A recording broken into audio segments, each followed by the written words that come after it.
The Simpsons is more than a TV show. It's an omnipresent merchandising behemoth, and at this point a shambling zombie that's been embarrassing shit for years longer than it was ever good.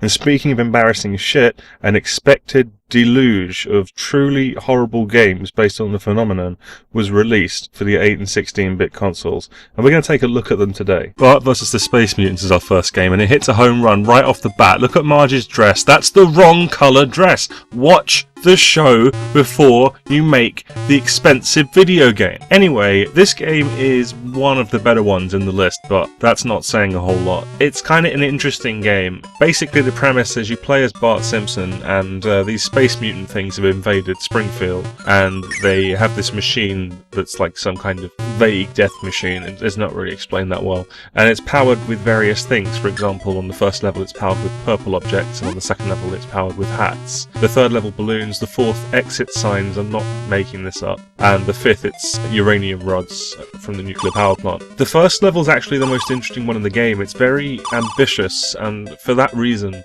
it's difficult to really hate it. Plus, I do have nostalgia for this game. I mean, what I'm playing here is the Master System version, which I grew up playing. The main sort of objective is to get rid of all the purple objects, obviously. So you collect spray paint and colour them red, basically, but that doesn't work for everything. Not everything is accessible that way. So, for example, there's a part where you have to throw a cherry bomb to scare away a purple bird. You have to lure out the groundskeeper by standing on the grass where it says, "Do not stand on the grass," and he'll come along dressed in purple and you spray him. You have to put a coin into the payphone to a prank call Mo, who comes out of Mo's tavern to murder you, and he's also wearing a purple tabard thing, and then you spray that. This first level's ambition is much higher than the rest of the levels. For example, the very next level, when you're collecting the hats, is a very straightforward platform game, and from there on it kind of gets progressively less interesting. Although, this is the weirdest thing, it has horrible play control in that the run button and the jump button are the same button. So, to do like a big jump, you have to press both button 1 and 2 at the same time, but pressing button 2 activates your spray can, which you have limited. You don't have that much paint, so every time you do a super jump you will unload tons of paint. It's very poorly designed.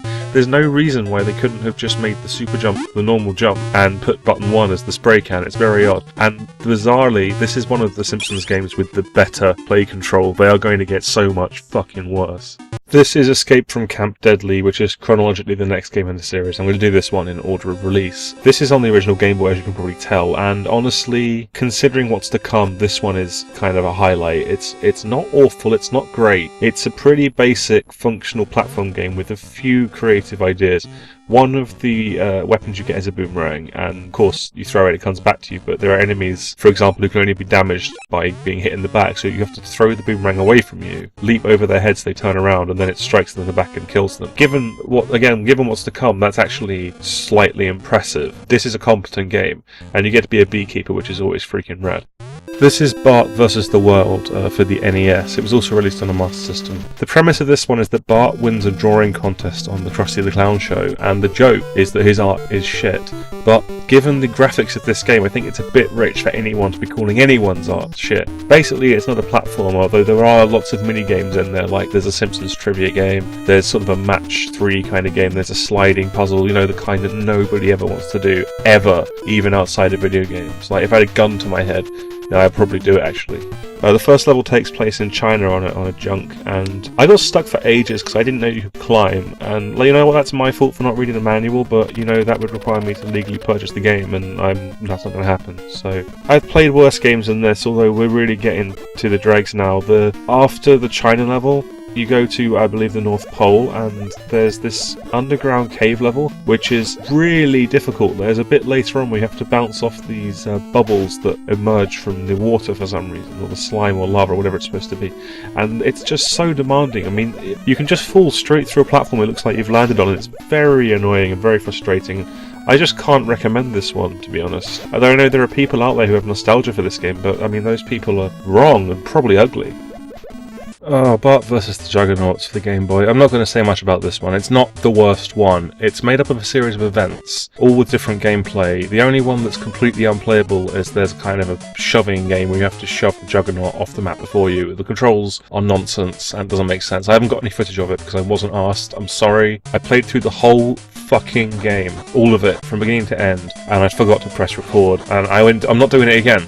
So here's a bit of the skating minigame.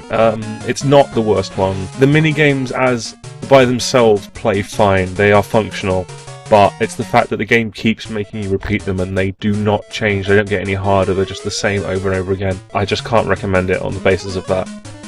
Bartman Meets Radioactive Man is an NES game, and it is the most bog standard platformer on the system possibly. It's not the worst one, it's not the best one, it's not bad, it's not good, it's just there. It just fills time. You don't register entertainment from it, and you don't necessarily think, I am bored out of my piss. You know, it is okay, but there is no reason on earth why you would play it. There is nothing I can tell you about it that's unique. You play as Bartman, you arse around the environment, and you pick up icons that give you points. You get a power-up that lets you shoot laser eyes. It's not remarkable. There's nothing to say. I apologise that these entries are getting shorter, but these games are getting less and less interesting.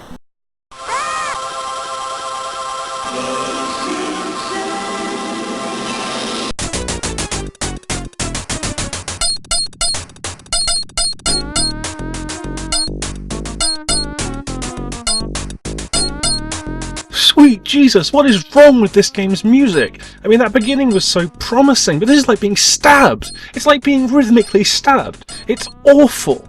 Bart's Nightmare, it's fucking hell. This is a Mega Drive game. There's also an SNES version, but I tend to favour recording the Mega Drive versions because, frankly, the SNES emulator for recording is a ball ache, and I don't want to do it. In this game, Bart loses all his homework out the window, which he actually does, apparently. He does his homework, so already you're out of character.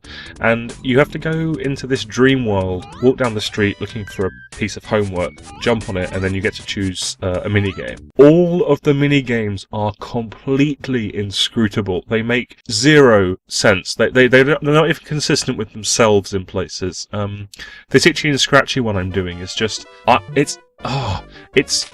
first it's like you can't help but pretty much game over, because it's like, what do I do? You know, there is no means of adjustment. There's no time to go like, oh shit, do I do this, do I do that?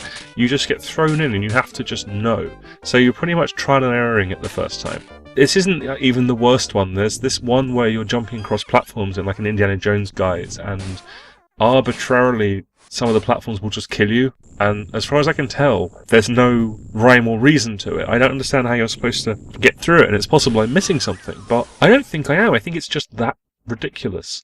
There's also this Bloodstream level, which I can actually do because it's sort of a really weird cross between, I don't know, like Gradius and Dig Dug or something, and that one was kind of easy, and it threatened to be interesting because of this bizarre imagery and the sound, the really weird, kind of cool ambient sound. The actual worst thing about the game, though, is the fact that sometimes you can get stuck in that dream world when there's just no piece of paper will appear, so you're just aimlessly walking left and right, jumping over stuff. And it's kind of like, I'm on the clock here, you know, I'm reasonably certain there's a time limit. If you spend too long there, Bart wakes up and it's game over. And you have to do all these mini-games to get all of the homework pieces, and they're insane. It's just nuts. There's no...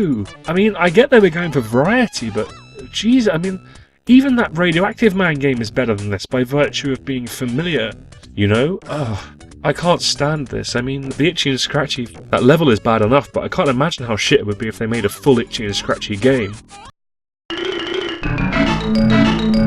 Oh, well, it's better than Bart's Nightmare, but not by much. You play as Itchy, you have to run around these incredibly dull environments and kill Scratchy. There's a lot to explore, and a lot of different weapons and stuff, but there's no need, because all you have to do is kill Scratchy, so you can just kind of stand in one spot, wait for him to run on the screen and hit him until he dies. And it takes ages, because he doesn't hardly take any damage each time you hit him. It's just... oh, it's fucking unbearable. Why would they make this and then market it to children? You know, there's actually a Itchy and Scratchy mini-golf game on the Game Boy, which I'm not going to cover, because... why would you make an Itchy and Scratchy mini-golf game? Why would you do it? Why would you get that license and go, hey, Itchy and Scratchy, well, what should we do with that then? I know, let's make miniature golf. What? Krusty's Super Fun House. Now this is like a cool oasis after a desert of just agony. This game is actually kind of good. It's not amazing, it's not gonna blow minds, but it's kind of legit. It's like B tier. It's a solid platformer for the Nintendo, Super Nintendo, whatever you get it for. It's fun. What you have to do is you play as Krusty the Clown, obviously, and you have to lure these rats into like a crushing machine that's manned by either Bart or Homer or whoever. It depends on much level it is. So there's kind of puzzle element. You move around, you pick up blocks and you drop them, and the rats will walk over them. And pretty much the whole game is based around manipulating blocks and manipulating these rats around. But at the same time, there's kind of a platforming element too, because you have to hop around, get where you got to go. There are secret hidden items. You collect custard pies and like cannonballs that break walls. It's legit. It's pretty good. I mean, the play control is astonishing for a Simpsons game because it feels okay. You press jump and you jump right, and you can control your character. It's easily the best game of this lot. It is the highlight without question. It batters all these other games into absolute submission. It doesn't have the nostalgic value that Space Mutants does for me, but it's objectively a better game. I actually recommend giving this one a go if you like platform puzzle games like, say, I don't know, Lost Vikings or Blackthorn, anything like that. Give it a go. It's fun. Virtual Bart! This is Virtual Bart, the sequel to Bart's Nightmare, which opens with Bart casually strolling past his dead father's severed head in a jar. So, I don't know, where do we go from here? Anyway, Bart gets strapped into this virtual reality experiment, and you pick a minigame. Well, not really pick, it's completely random, really, which one you land on. So it's got a similar structure to Bart's Nightmare in the minigame thing. But, okay, this game sucks, but it doesn't suck as hard as Bart's Nightmare because the minigames, by and large, are more scrutable, with a couple of exceptions. Like, the one I did first was this one where Bart kind of becomes a dinosaur, and like, it wasn't good, but I could control it, I knew what to do, you know, it was okay. It gets ridiculously hard at the end with the frozen platforms. It's utterly absurd. I can't really communicate correctly with this video just how hard it is to control that bit, but as you can see, I die a bunch. There's also this game where you throw tomatoes, which I couldn't get a handle on at all. It was really difficult. I assumed nailing the principle was how you won, but apparently not. That ends the game, so that's kind of weird. He's really hard to hit as well, so you'd think they would do something different with that. Kind of gave up where I got to this level where you're playing as a pig, because I felt like I was going around in circles, and like, again, I could control the pig, so it wasn't as bad as Bart's Nightmare, where you're just hammering all the buttons like, what do I do, what's my goal, where do I go? In this, I figure I've got to rescue all these pigs, you know? And also I thought it was kind of funny because it has this cutscene where it's implied that this guy is going to skullfuck Bart Simpson. Sorry. And so we come to the last one of this video, Bart and the Beanstalk. Now, this is just desperate. This is really poor game. It's just a bog standard platform game, and the first level is just you climbing up and up and up this piss-soaked beanstalk, and I don't want to do it, you know? I keep climbing up, I get hit, I fall all the way down to the bottom again, and you have to start from there, and I'm not doing it. I'm not doing it. And also, it doesn't even emulate properly, and the music's all shot to fuck, so I had to record a video on my phone of it. Oh, this game's fucking... Jeez, I can't even do it with one hand. I gotta put it down. No, you ass! This game is my balls!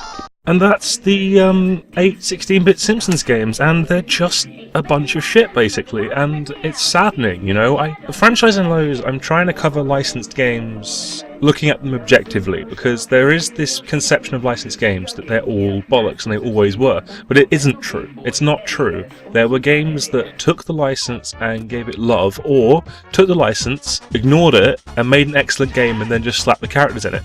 And, like, none of these games do that. The closest they get is Krusty's Funhouse, because that doesn't need to be a Krusty game. It would be completely average fun if it was starring anyone. It just happens to be the best Simpsons game because they stuck a Simpsons character in there. And to this date, like, almost all the Simpsons games are just terrible. I mean, there was the Simpsons Hit and Run on, like, GameCube, and I enjoyed that, but it was still a subpar clone of Grand Theft Auto. And it's disappointing, because I was hoping in revisiting these Simpsons games I would find some evidence of the inspiration that went into those first 8 or 9 years of The Simpsons. I mean, the time these games came out, that show was amazing. It was blistering. It was on fire. There were no bad episodes, and they were just churning out these horseshit garbage video games that nobody in their right mind would want to play. For the next episode of Franchise and Lows, I'm going to cover a series of excellent games instead, so look forward to that. I fucking caramba.